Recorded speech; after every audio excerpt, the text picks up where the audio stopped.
Hi guys, Arthur here from Homeowner DIY. In this video, I'm going to be replacing a brass trap for a kitchen sink. Now, this trap is original to the building, so it's about 40 years old. So the method of replacement will be using mechanical joints, so there's no soldering or a torch involved, so this will be DIY friendly. So what we'll do now is material and tools. Alright, this is our material list. So I have two zip couplings. This is for the transition between brass and ABS. The outer diameter, the OD of plastic pipe and metal pipe are different. So you need to get a zip coupling. I have an 1.5 inch Y, a fitting cleano, a 45. I don't know if I'm going to need it. 1.5 inch trap, glue, and then some ABS pipe. This is what I believe I need for material on this job. So what we'll do now is the tools list. Alright, this is our tools list. So I have a cordless grinder, a light, measuring tape, I have a 5/16 torque wrench, ratchet, and a nut driver. If you don't have the torque wrench, just use the ratchet. For safety equipment, glasses, earplugs, and then a hacksaw and a level. This is what I believe I need for tools on this job, so let's get started. So you can see the big hole where the trap has started leaking. It's falling apart completely. So there are two nuts holding the trap on. You have the FOP portion at the top. The trap arm is on the back side, which has been welded to the T inside the wall. Start by removing the two nuts. These were just hand tight, so I didn't need a pair of channel locks. If you do need a pair of channel locks, go ahead and use them. But loosen off the nuts and then remove the old trap.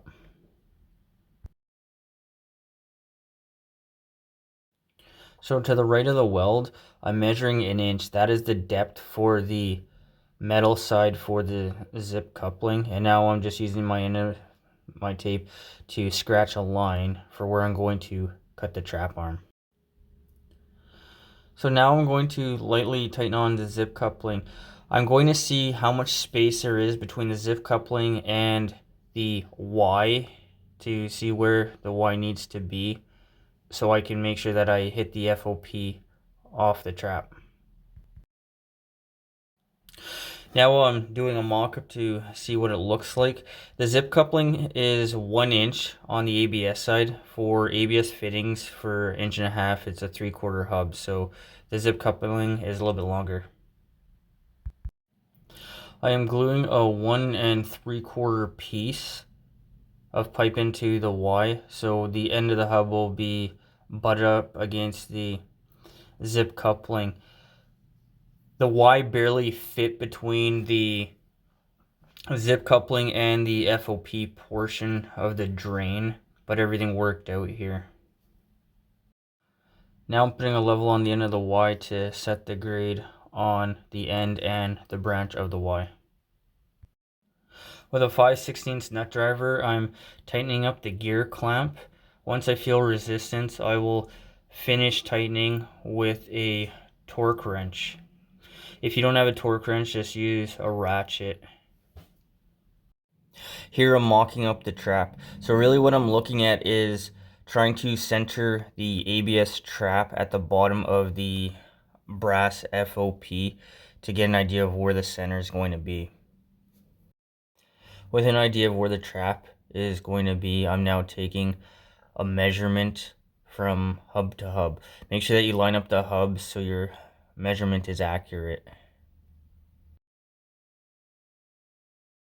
With the pipe cut, sparingly glue the 90 of the union trap. If you put a ton of glue, you can have a drip of glue that goes down the 90 and it can destroy the seat of your trap. I have talked about this in a quick tip of the week video as well. I'm now dry fitting the trap onto the Y. So this is going to be a rough idea of where it's going to be. You see how this doesn't line up is because the pipe hasn't been glued. Once it's glued, it's going to slide all the way into the hub of the Y. So again, this is just a rough idea of what it's going to look like. I'm happy with the way this looks, so I'm going to glue the pipe into the Y. So for this joint here, you can give it a lot more glue and not worry about it. Once the 90 for the trap has been glued in. I'm going to use a level to level the 90 so it's nice and straight. If your 90 isn't straight, you can have a problem when you try to put the union trap back together. Now I'm putting on the trap to figure out where I need to cut the brass FOP back for the zip coupling. The zip coupling has a stop in the middle, so you can't leave a long FOP because it's not going to work. So with the trap mocked up, I'm going to take a measurement and then scratch a line on where I'm going to cut the brass FOP back. Now with the grinder, I'm going to cut back the brass FOP. So put in earplugs and put on some safety glasses and try to cut as straight as you can. Because this is a tight space, I actually had to move the ABS back so I wouldn't accidentally hit it with the grinder. If you have any burrs or anything that is sticking out, be sure to take the grinder or a file and remove the burr. Otherwise, you can have a leak with the zip coupling when you go and tighten it on later. Now I'm gluing the fitting cleanout into the Y. So this managed to barely sneak in behind the FOP. But leave a 1/8 inch space between the cleanout and the Y so you don't have a spurt of glue that leaves you an ugly edge after it's been glued on.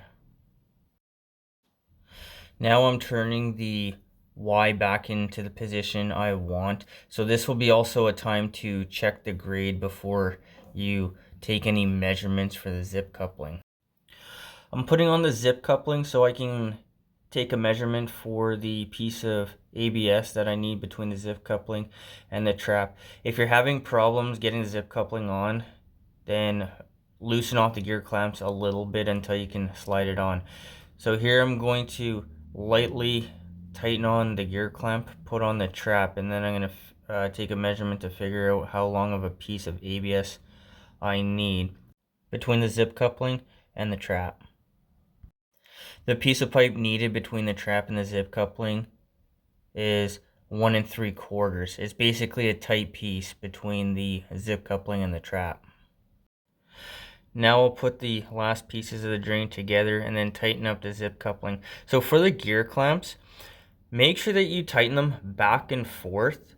I used a torque wrench, but I wound up having a problem with it leaking. So if you still have a leak after using a torque wrench, you can use a ratchet to tighten up a little bit more. But be very careful about how much you tighten up the gear clamps, because if you snap one of the clamps, the zip coupling is no good and needs to be replaced.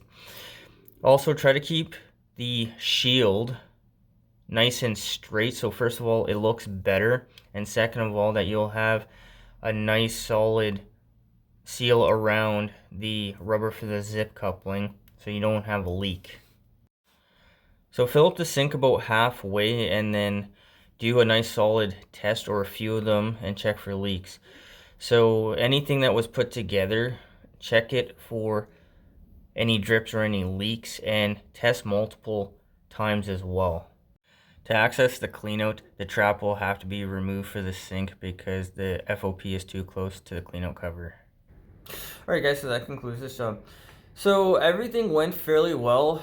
I ran into a problem with testing that the brass side of the zip couplings, they kept leaking. I tried to tighten it up more and I still had the same problem.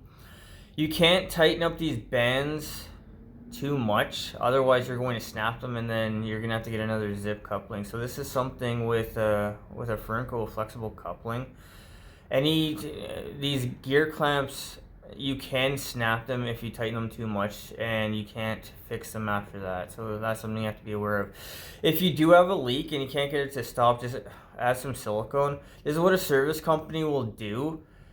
Well, when it comes to service, not everything it's not brand new. So you may have pits or something in the pipe that is causing a leak. So a little bit of silicone, although it's not the ideal solution, it will work long term.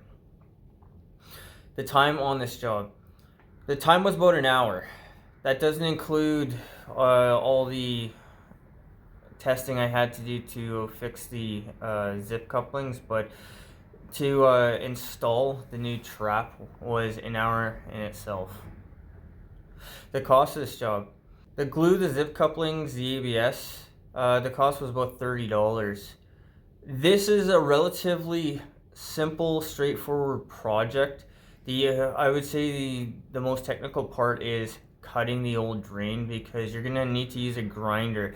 A grinder is not going to mangle the end of the pipe like a Sawzall would, and also it creates a lot less vibration, so you're less likely to break something else if you use a grinder. Guys, I hope you enjoyed the video. I hope you learned something. I hope something here is going to help you on your project when you need to go ahead and do that. Guys, till next time, please hit the like button, subscribe, and I'll see you on the next project.